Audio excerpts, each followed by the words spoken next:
আজকে আপনাদের সাথে আমার একটি স্কিন কেয়ার রুটিন শেয়ার করব। আমি এই স্কিন কেয়ার রুটিনটি সপ্তাহে 2বার ফলো করি। এলপিএস গুডনেসের একটা বিটরুট পাউডার আমি নিয়েছিলাম। আপনারা যে কোনো কোম্পানির বিটরুট পাউডার ইউজ করতে পারেন। 1 চামচ টক দই আর 1 চামচ গোলাপ জল। আপনারা গোলাপ জলের পরিবর্তে এমনি জলও ইউজ করতে পারেন বা মধু ইউজ করতে পারেন। তো ওই পেস্টটিকে ভালোভাবে মিক্স করে, যেন কোনো দানা না থাকে সেরকম মিক্স করে আপনার মুখে আর গলায় লাগিয়ে নিতে হবে।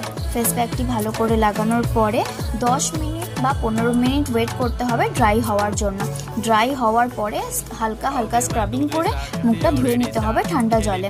এরপর একটা টোনার লাগিয়ে সেই টোনারটাকে ড্রাই করলাম। দেন একটা ময়েশ্চারাইজার ইউজ করলাম নিভিয়া সফটের।